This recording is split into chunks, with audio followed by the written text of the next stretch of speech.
Hello, welcome back for another book review podcast. I'm Joe. I'm Joey.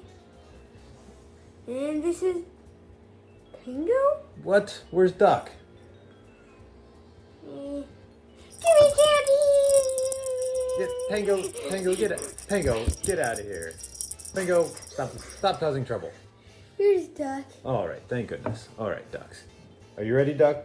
Quack. What book are we going to be doing today, Joe?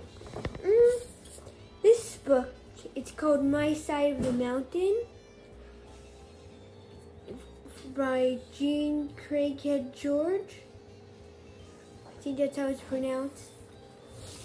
It's a Puffin Modern Classic, it says there. Mm-hmm.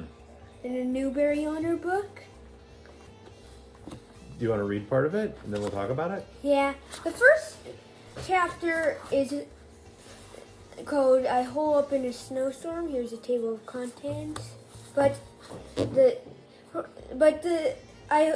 first chapter is like a hook. It takes a part from the very middle of the book and then puts it in the first chapter to kind of hook you in. Oh. So I'm going to start at the second chapter because the first chapter doesn't really have like what it's about. Okay. In which I get started on this venture. I left New York in May. I had a penknife, a ball of cord, an axe, and $40, which I had saved from selling magazine subscriptions. I also had some flint and steel, which I had bought at a Chinese store in the city. The man in the store had shown me how to use it. He had also given me a little purse to put it in and some tinder to touch the sparks. He had told me that if I ran out of tinder, I should burn cloth and use the charred ashes. I thanked him and said, "This is the kind of thing I am not going to forget." On the train north to the Catskills, I unwrapped my flint and steel and practiced hitting them together to make sparks. On the wrapping paper, I made these notes. A hard, brisk strike is best. Remember to hold the steel in the left hand and the flint in the right, and hit the steel with the flint. The trouble is the sparks go every which way. And that was the trouble. I had not get a fire going that night, and as I mentioned, this was a scary experience. They mentioned it in the first chapter. Okay. That makes sense. I hitched rides into the Catskill Mountains. At about 4 o'clock, a truck driver and I passed through a beautiful dark hemlock forest, and I said to him, "This is as far as I am going." He looked all around and said, "You live here?" "No," I said, "but I am running away from home, and this is just the kind of forest I have always dreamed I would run to. I think I'll camp here tonight." I hopped off of the cab. "Hey boy," the driver shouted, "are you serious?" "Sure," I said. "Well now, ain't that something? You know, when I was your age, I did the same thing, only the thing was I was a farm boy and ran to the city, and you're a city boy and ran to the woods. I was scared of the city. You think you'll be scared of the woods?" "Heck no," I shouted loudly. As I marched into the cool, shadowy woods, I heard the driver call to me, "I'll be back in the morning if you want to ride home." He laughed. Everybody laughed at me, even Dad. I told Dad that I was going to run away to great-grandfather Gribley's land. He roared with laughter and told me about the time he had run away from home.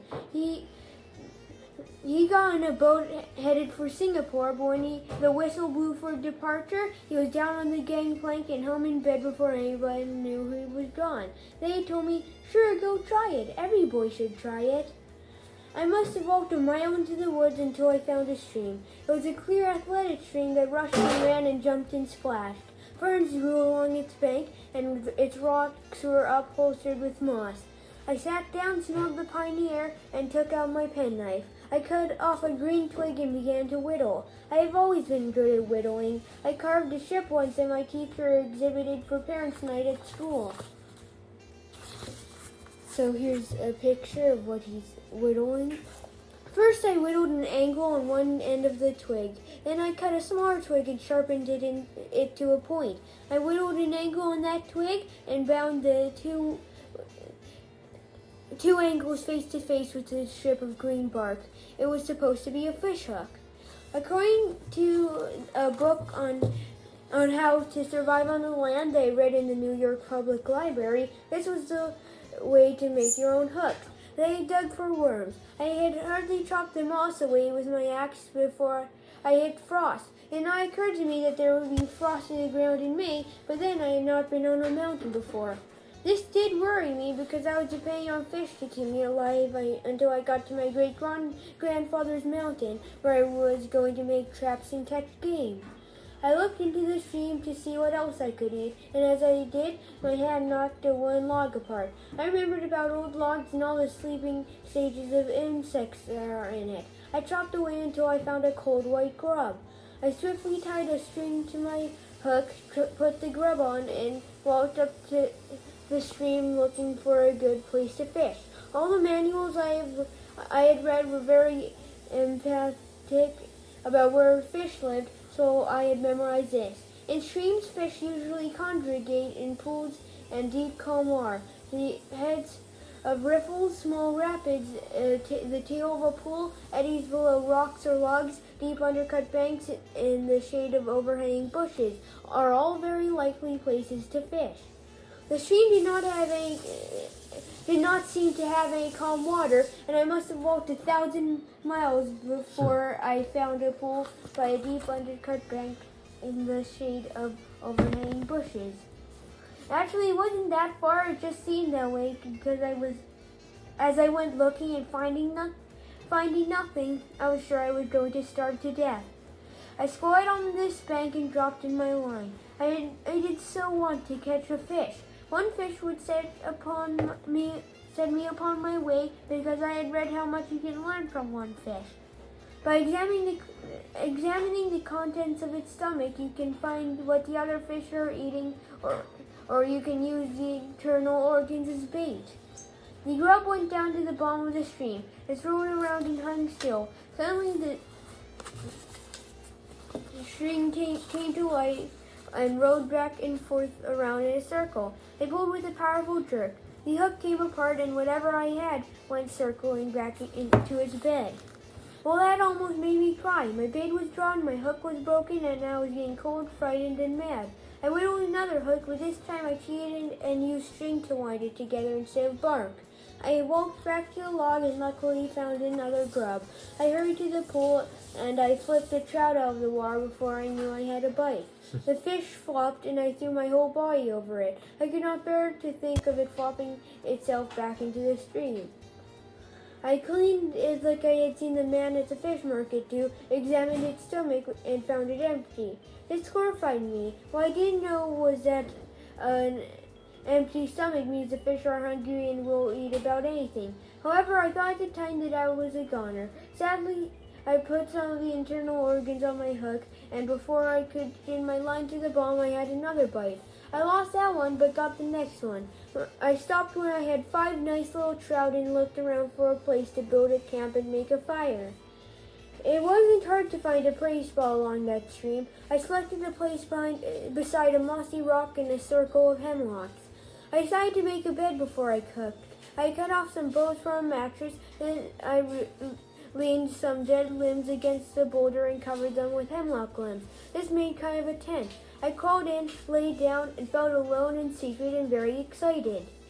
But the rest of this story, I was on the northeast side of the mountain. It grew dark and cold early. Seeing the shadows slide down on me, I frantically ran around gathering firewood. This is about the only thing I did break from that moment until dawn, because I remembered that the driest wood in a forest is the dead limbs that are still on the trees. I gathered an enormous pile of them. That pile must still be there, for I never got a fire going. Here's a picture of him fishing and one of his tents. And the pictures have like cursive notes on them, and it's kind of hard for me to read them. But it's okay. Okay. Yeah, I can still read them, but it's just hard. I got sparks, sparks, sparks. I even hit the tinder with the sparks. The tinder burned all right, but that was as far as I got. I blew on it, breathed on it, I cupped it in my hands, but no sooner did I add twigs in, the whole thing went black. Then it got too dark to see. I clicked steel and flint together even though I couldn't see the tinder. Finally, I gave up and crawled into my hemlock tent, hungry, cold, and miserable. I can talk about that first night now, although it is still embarrassing to me because I was so stupid and scared that I hate to admit it. I had made my hemlock bed right in the stream valley where the wind drained down from the cold mountain top. It might have been all right if I had made it on the other side of the boulder, but I didn't. I was right down on the main highway of the cold winds as they tore down on the valley below. I didn't have enough hemlock boughs under me, and before I had my head down, my stomach was cold and damp. I took some boughs off the roof and stuffed them under me. Boughs.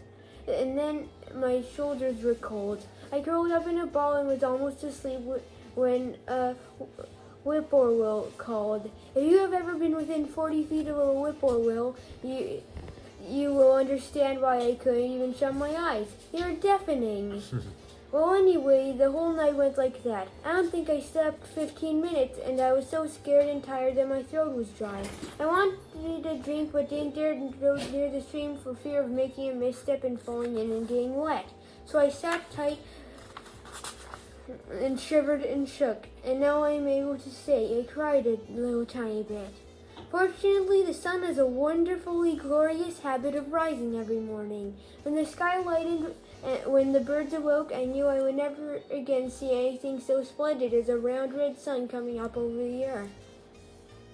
I was immediately cheered and set out directly for the highway. Somehow I thought that if I was a little nearer the road, everything would be all right. I climbed a hill and stopped. There was a house warm and cozy with smoke coming out of the chimney and lights in the windows, and only 100 feet from my torture camp. Without considering my pride, I ran down the hill and banged on the door.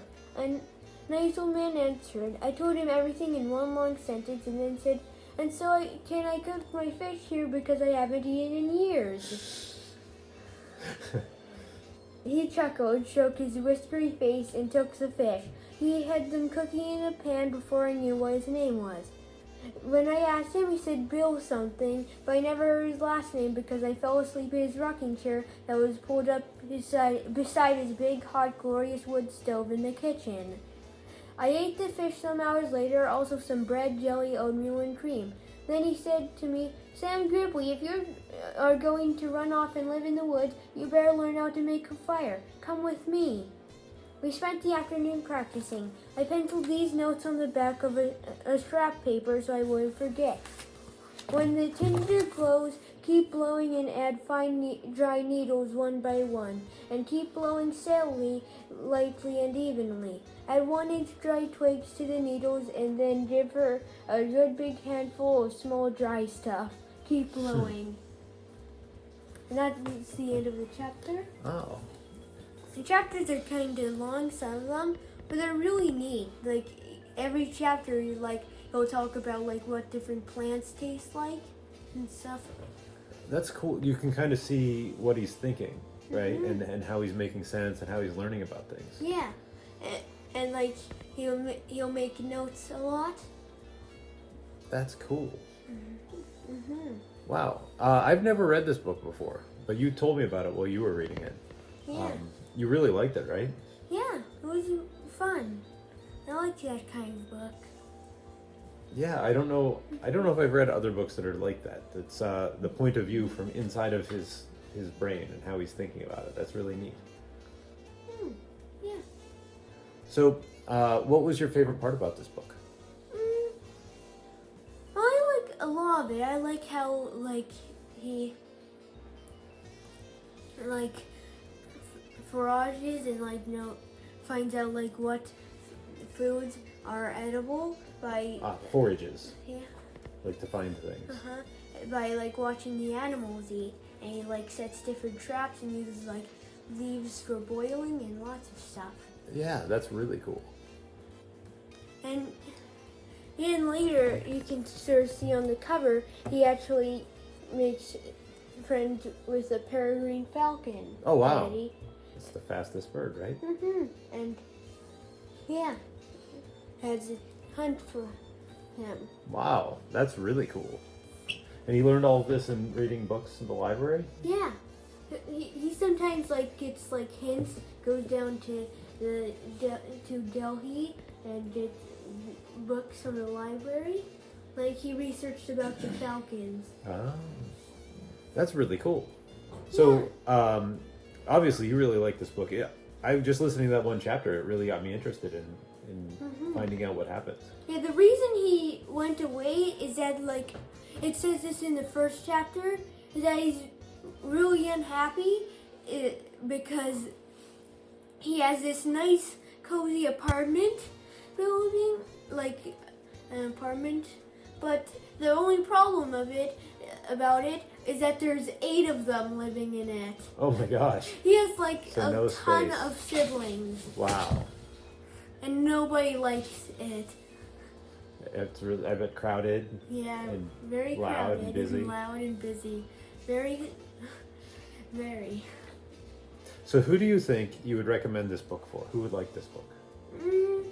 Well, I'd say it's recommended for the same people who liked the adventures of the girl called Bicycle, Okay. and like, cause there's, like, he finds out like what he can use and like makes himself a bunch of different tools out of just like wood he gets. Awesome. And if you were to rate this out of 10 quacks, 10 being the best and 0 being the worst, how many quacks would you give this book?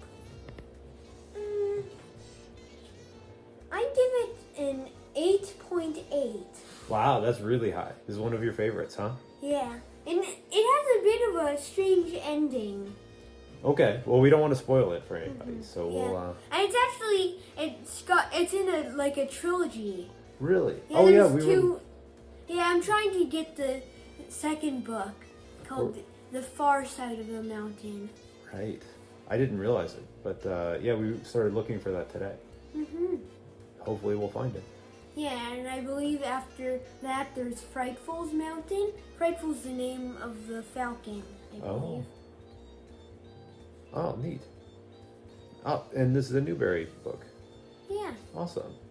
Well, that's there you have it. You've heard a little bit about the book, and it's very highly recommended. So check out My Side of the Mountain.